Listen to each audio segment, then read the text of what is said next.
여러분, 부활은 2000년 기독교 역사에서 가장 핵심되는 진리입니다. 개인적으로 사실은 부활이 있었느냐 없었느냐 이것은 무의미한 논쟁입니다. 왜냐하면 기록 자체가 부활이 있었다라는 기록, 그 시대에는 1세기에는 부활이 있었다는 기록밖에 없기 때문에 그렇습니다. 왜냐하면 부활을 믿지 않는 사람들, 그리고 기독교에 대해서 굉장히 반감을 가진 사람들은 굳이 애써 내가 돈을 많이 써가면서 부활이 없다라는 기록을 남기지 않았기 때문에 그렇습니다. 네. 그런 의미에서 우리가 역사의 사실을 분별할 때 사실 역사라는 것을 우리가 기록에 의존해서 그것이 있느냐 없느냐, 그리고 그 배경을 살피기 때문에 사실 학문적 접근을 한다고 했을 때는 부활이 없다라고 얘기하는 것을 증명하기가 어렵습니다. 그래서 최근까지도 기독교 학자들과 무신론자들이 논쟁을 벌였던 일들이 있는데, 사실은 증거주의에 의해서는 결론이 부활이 있다고밖에 결론이 날 수밖에 없어요. 증거주의에 의해서는. 근데 이제 문제는, 여러분, 우리는 사실은 무엇을 믿는지를 선택하는 사람들이거든요. 내가 어떤 것을 받아들일지를 선택하는 사람들입니다. 그런 의미에서 사실 오늘 본문 속에서 우리가 함께 나눴던 이 제자들의 모습과 그리고 이 여인들의 모습을 통해서 우리는 그 부활의 의미보다는 부활을 받아들이는 사람들의 반응에 대해서 조금 주의 깊게 봤으면 좋겠습니다. 제가 이 본문을 준비하면서 사실은 한 가지, 우리가 다 같이 한 가지 공유해야 되는 질문이 있다면 그것이 무엇이냐면, 왜 예수님의 제자들과 그리고 예수를 따라다녔던 수많은 무리들은 예수의 부활을 기다리지 않았냐는 것입니다. 왜냐하면 예수께서는 본인이 죽으시고 부활하실 것이라는 것을 많이 말씀하셨기 때문에 그렇습니다. 예수님께서 이미 죽기 전에 마태복음에서도 3번이나 등장하는데, 여러분, 그 성경에서 반복해서 3번 예수께서 말씀하셨다는 것은 수시로 말씀하셨다는 것을 뜻해요. 그러면 예수께서는 수시로 제자들에게 본인이 죽으실 것이고 그다음에 죽은 다음에 다시 살아날 거라는 것을 예고하셨습니다. 그대로 이루어졌어요. 예수의 죽음이 그대로 이루어졌어요. 그런데 그럼에도 불구하고 제자들 중에 예수의 부활을 기다렸던 사람은 단 한 명도 없습니다. 되게 이상한 이야기 아닌가요? 네. 왜 단 한 명도 없었을까?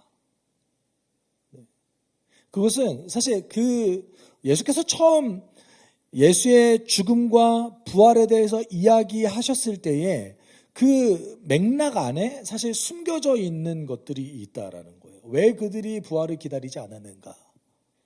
그러면 이 맥락 안에서 우리는 또 한 가지를 더 유추해 볼 수 있는데, 그것이 무엇이냐면, 여러분, 우리가 부활에 대해서 부활절을 기념하고 그 부활절을 함께 나누고 또는 절기 헌금도 하고 이런데 마치 부활이 없다는 듯이 살잖아요.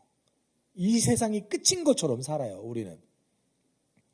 그리고 예수의 말씀이 진짜 이 삶 가운데 적용되고 이루어질 거라고 온전히 받아들이면서 실제가 되는 삶을 사는 것이 아니라 약간 분리된 삶을 산다라는 것이죠. 네. 저는 그 원인도 같이 찾을 수 있을 거라고 봅니다. 그래서 오늘 부활절을 맞이해서 부활을 맞이하는 우리의 반응에 대해서, 그리고 제자들의 반응에 대해서 한번 좀 살펴봤으면 좋겠습니다. 여러분, 예수님의 시체를 무덤에다 옮겨놓은 여인들은 정식으로 장례 절차를 준비할 시간이 없었습니다. 왜냐하면 예수님께서는 안식일 전날에 돌아가셨거든요. 여러분, 예수님 무슨 요일에 돌아가셨죠?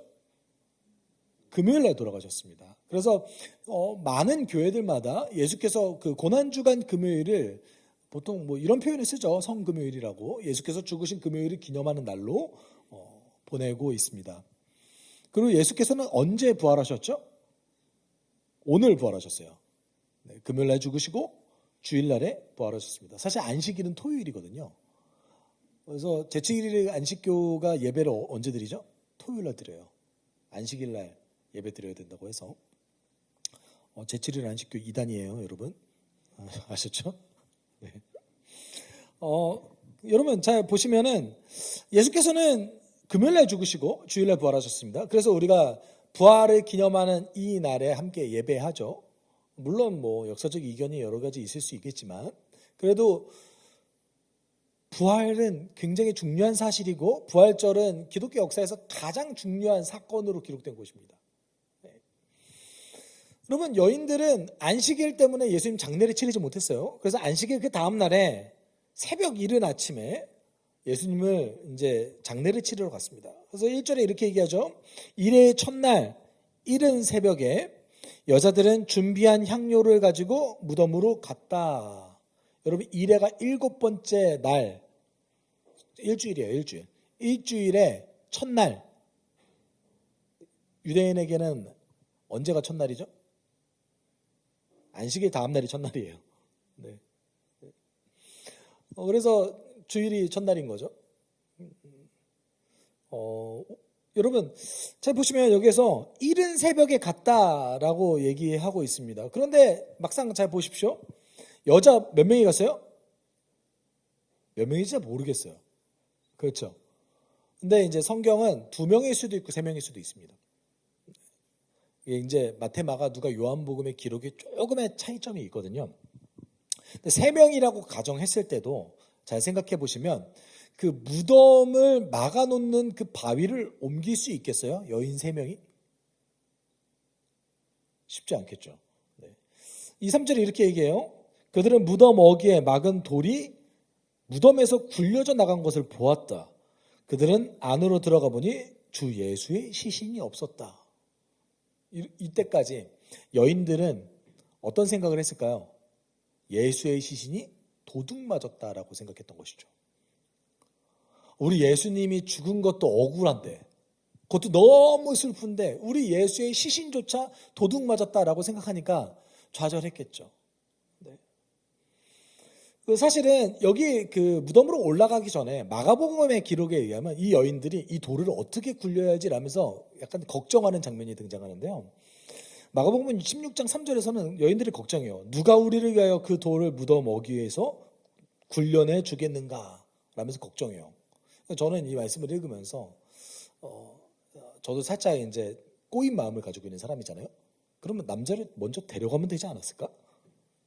제자들을 데려가면 되지 않았을까? 이 게으른 제자들 막 이런 생각을 하면서 말씀을 읽었던 기억이 있습니다.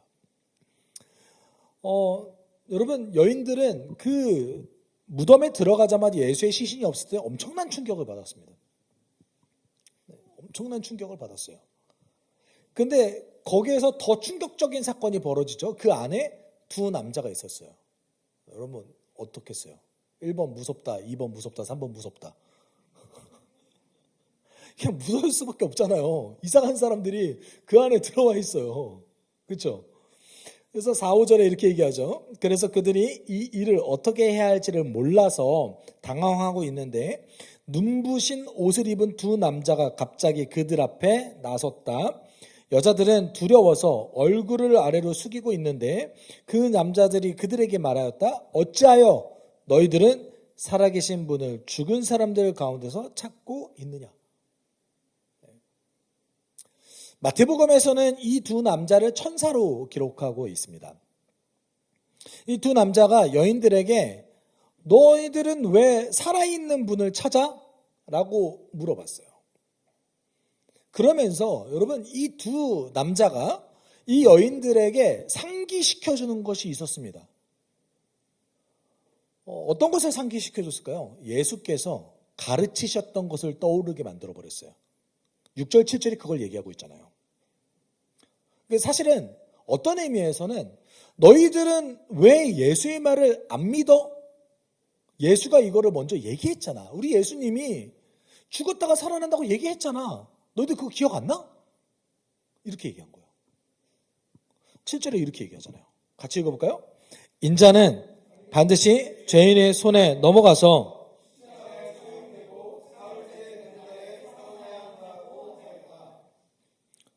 지금 이거 인용한 거잖아요. 2 남자가 예수님이 하셨던 그 말을 인용했습니다. 예수님이 이렇게 얘기했잖아. 죄인의 손에 넘어가서 십자가에서 처형되고 3일 후에 부활할 거라고 우리 예수께서 말씀하셨잖아. 근데 너희들은 왜 살아있는 분을 아직 찾고 있어?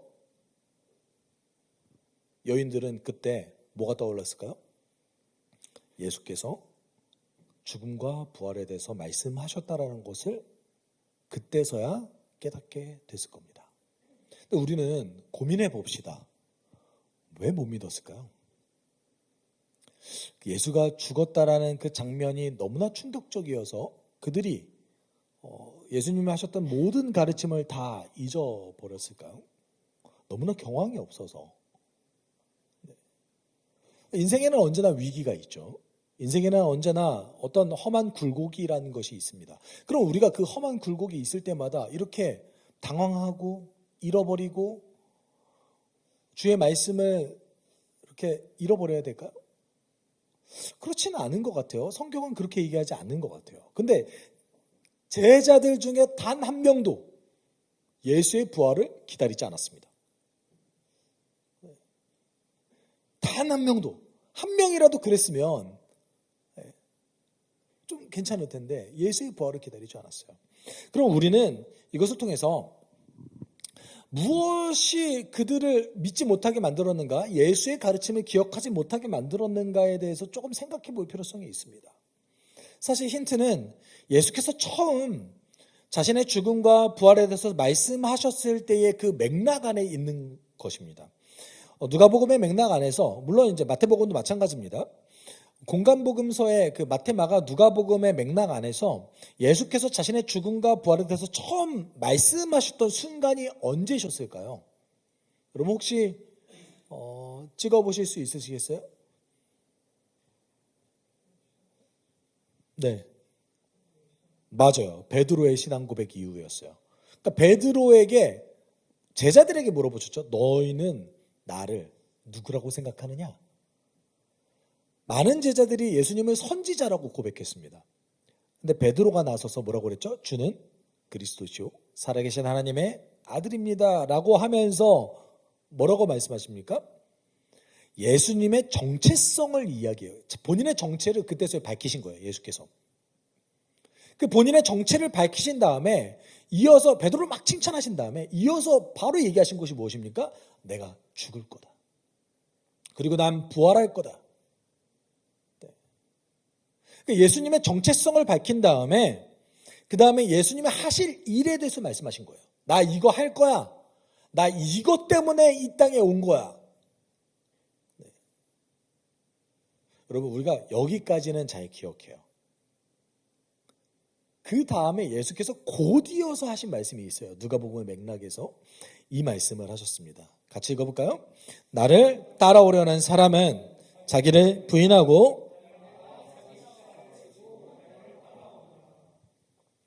여러분 제자들이 예수의 부활을 단 한 명도 기억하지 못하고 예수의 부활을 단 한 명도 기다리지 않았던 이유는 이 예수께서 제자도라고 이야기하는 이 제자가 무엇을 해야 하는가를 기억하지 못했기 때문에 그렇습니다.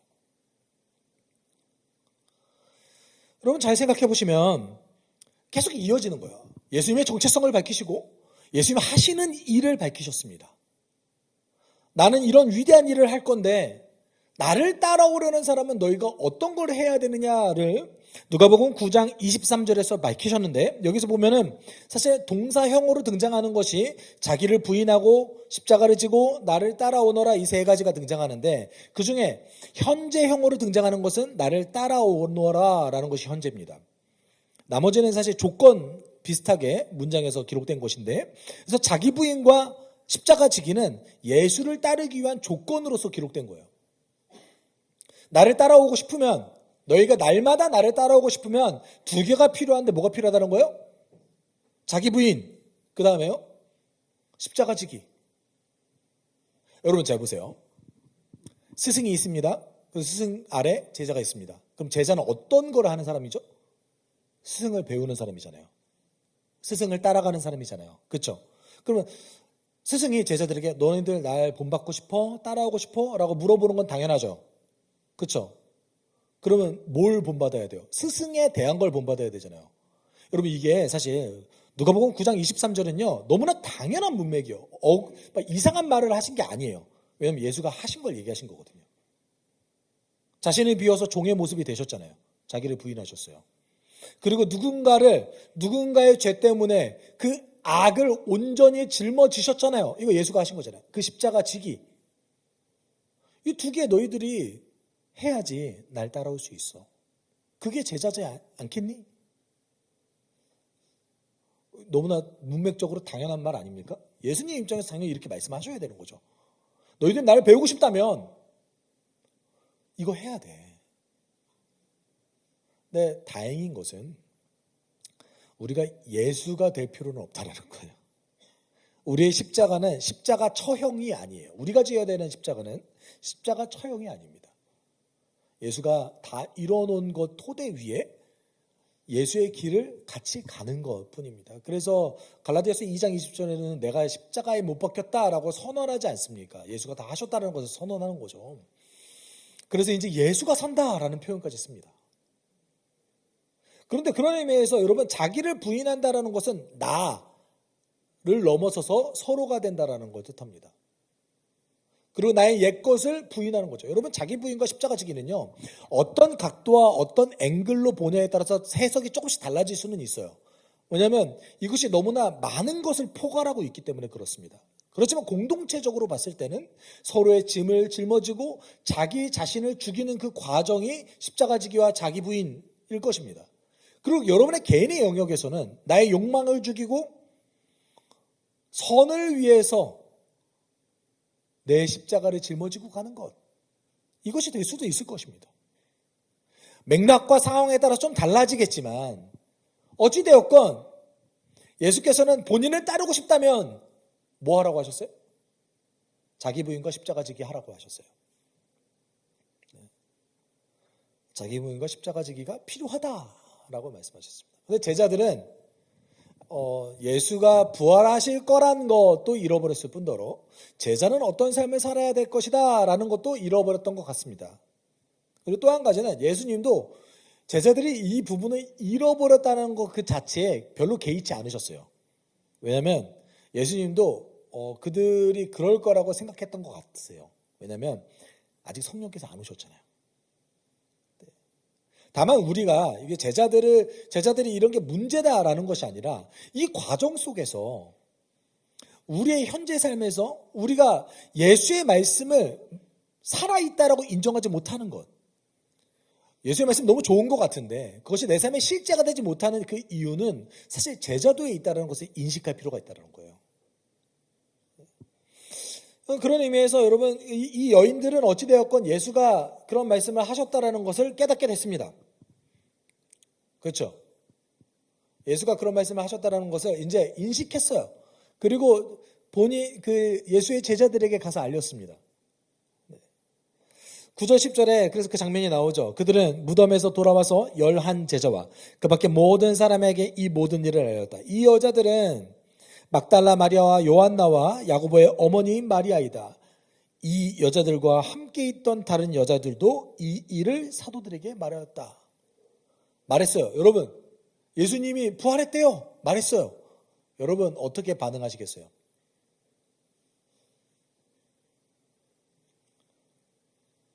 두 가지 반응이 있지 않겠어요? 믿는 것과 믿지 않는 것. 그렇죠?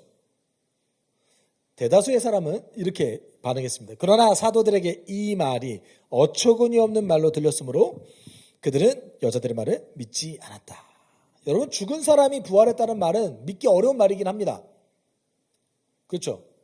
그런데 사도들은 이게 좀 이상한 말이긴 해요. 왠지 아세요? 예수가 2명의 사람을 살렸거든요. 예수님이 사도들이 보는 앞에서 죽은 2명을 살렸어요. 과부의 아들을 살리셨고 나사로를 살리셨습니다. 근데 그리고 또 한 가지 이것만 봤어요? 엄청난 기적들을 다 봤잖아요. 여러분 그 이스라엘 백성들 가운데 특별히 이제 사도들까지 놓고 봤을 때 이렇게 수시로 기적을 봤던 사람이 거의 없습니다. 그나마 조금 본다면 아마도 그 광야 생활을 했던 이스라엘 백성 정도가 되지 않을까 싶습니다. 광야 생활을 했던 이스라엘 백성들에게 그 광야 생활은 하나님의 기적을 날마다 체험하는 순간들이었죠. 근데 제가 생각해보면 인간이 다 사도들 같은 것 같아요. 광야 생활하는 이스라엘 백성도 하나님의 기적을 오늘 눈앞에 보고 있는데 하나님 거절하잖아요. 그렇죠. 또 한 가지, 오늘 본문 속에서도 제자들도 예수님의 기적을 엄청나게 봤는데 예수님 거절해요. 아, 그런 일이 있을 수가 있냐? 이렇게 말합니다. 근데 단 한 명만은 그렇지 않았어요. 가서 확인했습니다. 그러나 베드로는 일어나서 무덤으로 달려가 몸을 굽혀서 들여다보았다. 거기에는 시신을 감았던 3배만 놓여 있었다. 그는 일어난 일을 이상히 여기면서 집으로 돌아갔다. 베드로는 혹시 예수가 살아나셨을까? 라는 마음으로 그곳에 급하게 달려갔고 3배만 남겨져 있다라는 것을 확인했습니다. 네, 적어도 베드로는 태도가 좀 달랐던 것 같아요. 우리가 너무 베드로를 과소평가하는 건지도 모르겠습니다. 그렇죠? 제자들보다 오히려 더 믿음 있고 더 순수하고 하나님을 있는 그대로 받아들이려고 했던 그 마음이 느껴지는 제자이기도 했습니다. 아, 베드로가 그래도 수제자가 된 이유가 있지 않겠어요? 그렇죠? 네, 베드로가 그래도 수제자가 된 이유가 있겠죠. 그리고 예수께서 베드로를 사도들의 우두머리로 삼으신 이유가 있으시겠죠. 네. 여러분, 오늘 본문에서 예수께서 부활하셨다는 사실을 전하고 있습니다. 그러면서 자연스럽게 부활의 소식을 접한 사람들의 반응을 이야기하고 있습니다. 그러나 본문에 등장한 모두는 앞서 제가 말씀드렸듯이 예수가 부활할 거란 것을 기다리지 않았습니다. 어떤 사건이 있자 그거에 대해서 갈려진 반응이 두 개로 나눠질 수는 있겠으나 그 모두는 다 무엇을 기다리지 않았어요? 예수가 부활할 거란 걸 기다리지 않았습니다. 반복적으로 계속 말씀하셨음에도 불구하고요.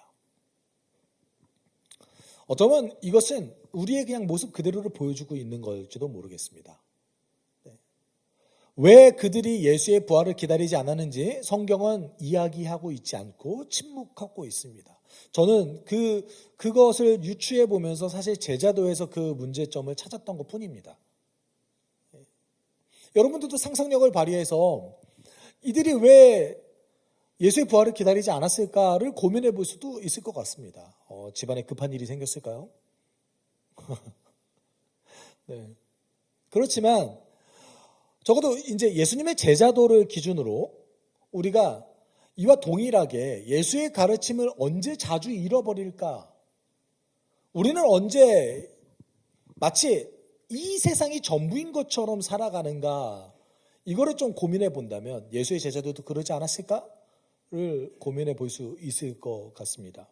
저는 개인적으로 우리가 언제 말씀을 잃어버릴까? 언제 우리는 제자의 삶을 잃어버릴까 놓고 봤을 때 한 두 가지 원인을 좀 찾을 수 있을 것 같습니다. 아마 개인적으로 생각했을 때 그들은 예수의 존재와 그의 가르침보다 예수님이 일으키시는 일들에 관심이 더 많았던 것 같습니다. 그러니까 예수님에 대해서 관심이 별로 없어요. 그리고 예수의 가르침에 대해서 별로 관심이 없는데 예수께서 일으키신 그 현상들, 예수께서 일으키시는 그 기적들에 관심이 많았던 것 같습니다. 어쩌면 여러분 현대 그리스도인들도 이런 맥락에 취해져 있는 것 같기도 합니다. 교회를 찾을 때 사실 영적 서비스를 어떻게 더 받을 수 있는가에 초점을 많이 맞춰주고 있는 것 같기도 합니다. 우리는 예수를 믿을 때 예수 그 자체에 별로 관심이 없고 예수의 가르침에 별로 관심이 없는데 예수를 믿고 얻게 되는 그 선물에는 관심이 너무 많습니다. 그래서 여러분 씨 뿌리는 자의 비유를 우리는 뭐라고 부릅니까? 좋은 땅 비유라고 얘기하시잖아요. 그렇죠. 근데 그 땅에는 그 비유에는 좋은 땅만 나온 거 아니잖아요. 왜 가시덤불 비유라고 얘기 안 하세요? 왜 길가 비유라고 말씀 안 하세요? 왜요? 우리가 열매를 그렇게 좋아해요. 우리는 현상을 놓고 봅니다. 사실 제가 요새 양극단으로 치닫고 있는 걸 많이 보는데 현대 기독교 예배가 현세 중심적이거나 지나치게 내세 중심적이거나 둘 중에 하나예요. 근데 그 내세 중심적인 예배는 사실은 많지 않기도 합니다. 왜냐하면 요새 사람들이 그렇게 죽음을 두려워하지 않거든요. 근데 과거는 굉장히 내세 중심적이었던 예배가 많았습니다. 여러분, 아마 제자들도 예수님이 하신 그 일 자체에 관심이 많지 예수님이 누군지에 대해서 관심 없고 예수님이 어떤 가르침을 내리셨는지 별로 관심이 없었을 것 같습니다. 여러분, 앞서도 말씀드렸듯이 예수의 제자로서의 핵심 가르침은 자기 부인과 십자가 지기입니다. 우리 개혁파 교회잖아요. 칼빈이 개혁주의를 개혁주의의 칼빈이 만들어냈다가 아닙니다. 칼빈이라는 사람이 개혁파 신학을 집대성해서 하나의 교리를 묶어낸 사람인 거예요. 그런데 칼빈이 기독교 강요라는 책을 초판부터 라스트판까지 대략 20년 가까이 수정했는데 그 수정하는 20년이라는 시간 동안에 단 한 파트는 한 글자도 수정하지 않는 파트가 있습니다. 그것이 무엇이냐면 자기 부인과 십자가 지기 파트였습니다. 그만큼 중요하게 봤던 거예요. 제자도의 핵심은 자기 부인과 십자가 지기입니다. 그리고 두 번째, 왜 제자들이 예수의 부활을 기다리지 않았을까, 잃어버렸을까를 놓고 봤을 때 여러분, 예수께서 하신 말씀에 우리가 한 가지를 놓치는 경향성이 있습니다. 날마다 나를 따르라 라고 하셨던 그 현재성, 오늘의 중요성을 잃어버렸던 것 같습니다. 네. 여러분, 그리스도인들은 예수를 주와 그리스도로 받아들이는 자들입니다. 그래서 그분의 가르침을 삶의 지침으로 받아들이죠. 그거를 언제요? 날마다 받아들이는 자들입니다. 우리 하나님은 살아있는 자, 오늘의 하나님이십니다. 아멘이죠. 오늘의 하나님이십니다. 내일의 하나님이세요? 내일은 없습니다. 우리 삶에. 과거는 이미 지났습니다. 그래서 예수께서 이렇게 말씀하셨죠. 하나님은 죽은 사람의 하나님이 아니라 살아있는 사람의 하나님이시다. 모든 사람은 하나님과의 관계 속에서 살고 있다라고 말씀하십니다. 여러분, 예수께서는 분명히 오늘 하나님과 관계 속에서 살고 있다라고 선언하셨습니다. 그런데 아마도 제자들은 그 날마다 오늘의 현재성을 잃어버리지 않았을까 생각을 합니다. 여러분, 많은 사람들은 언제나 일을 망각할 때가 있습니다. 내일 하지 뭐. 그렇죠? 이거는 성향을 타는 게 아닌가? 나는 오늘 할 거를 원래 내일로 미루는 사람인데 오늘 날마다 하라는 거 너무 어려운 거 아니야? 근데 오늘 밥을 안 드시진 않잖아요. 그렇죠? 네. 오늘 우리가 밥을 안 먹지는 않잖아요. 네. 여러분, 잘 생각해 보시면 오늘 내가 주의 말씀 안에 거하는 것이 오늘의 나의 관점에서 보면 크게 차이 안 날 수는 있습니다.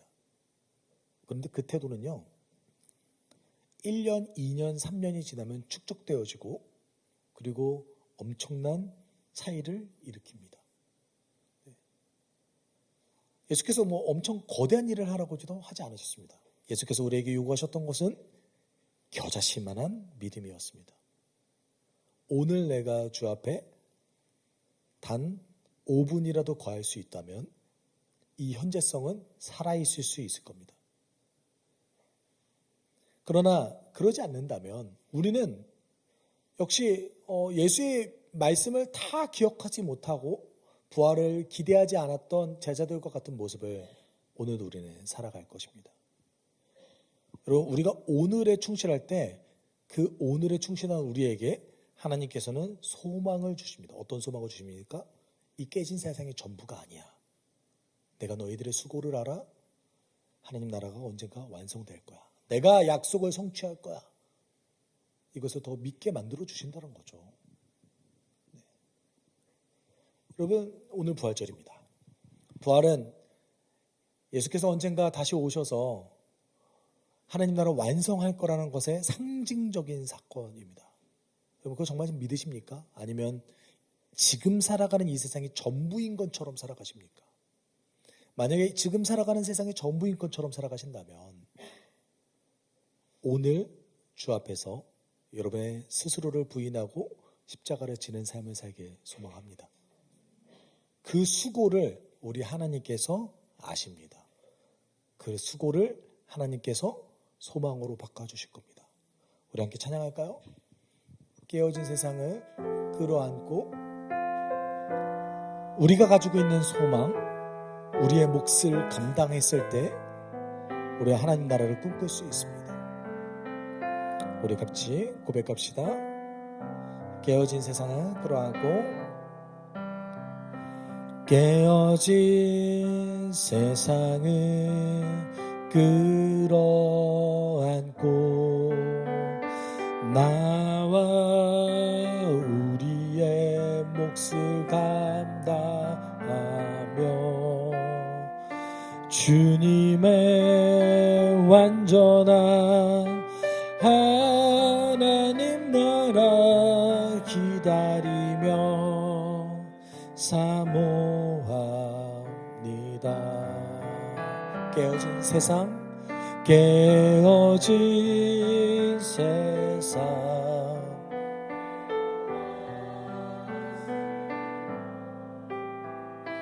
내 사랑하는 주 일하시니 소망하는 예배 우리의 예수 주여 받으소서.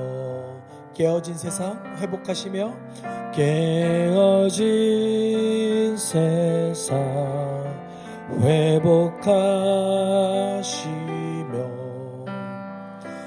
내 사랑하는 주 일하시니 소망하는 예배 우리의 애씀 주여 받으소서. 우리 함께 기도할 때 하나님, 우리도 때때로 주의 가르침과 주의 말씀 잊어버릴 때가 많습니다. 내가 가지고 있는 것을 내려놓고 나를 부인하고 십자가를 지고 오늘 하나님과의 관계에 조금이나마 힘쓸 수 있는 우리 될 수 있게 주님 도와주십시오. 우리가 함께 이렇게 기도하도록 하겠습니다. 사랑 많으신 하나님 아버지 감사합니다. 하나님, 우리도 오늘 그 제자들과 같이 잃어버릴 때가 많이 있습니다. 하나님, 예수께서 수도 없이 죽고 부활할 거라고 말씀하셨지만 하나님, 제자들은 단